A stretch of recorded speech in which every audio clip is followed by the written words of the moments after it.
Alors, j'ai un défi pour les religieux. Trouvez-moi dans vos textes sacrés des passages qui décrivent précisément l'explication ou la solution à quelque chose que l'on n'a pas encore découvert, ou pour lequel nous n'avons pas encore d'explication scientifique claire.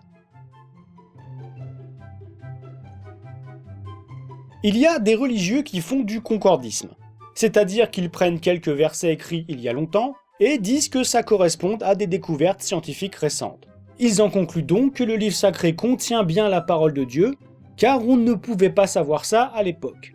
On appelle ça un miracle scientifique. Par exemple, le mythe grec de Prométhée nous dit qu'un aigle mangeait le foie de Prométhée pendant la journée, tandis que ce foie se régénérait pendant la nuit. Or, la science moderne a trouvé que le foie a une excellente capacité de régénération. Si on retire 70% du foie d'un rat, en à peu près 10 jours, le foie est entièrement reconstruit. Mais pourtant, vous n'allez pas vous convertir à Zeus pour autant, parce que vu la taille de la mythologie grecque, on peut s'attendre à avoir une histoire qui correspond vaguement à la science moderne. Et dire, après la découverte scientifique, que le texte sacré l'avait prédit, ça ne sert à rien. Une prédiction doit être faite avant la découverte. Donc les prédictions a posteriori ne m'intéressent pas. Alors, mon défi est le suivant. Trouvez-moi dans les textes sacrés des passages qui prédisent quelque chose que l'on n'a pas encore découvert et qui soit de préférence testable. Ça peut être n'importe quoi, des détails encore inconnus sur la matière ou l'énergie noire, l'emplacement d'une vie extraterrestre, des nouvelles sources d'énergie ou autre. Ça peut être ce que vous voulez. Mais attention, il faut que cette prédiction miraculeuse fasse l'unanimité dans l'interprétation du texte sacré.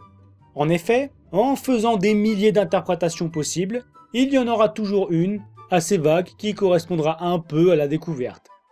Dans ce cas-là, c'est plus un coup de chance qu'un vrai miracle scientifique.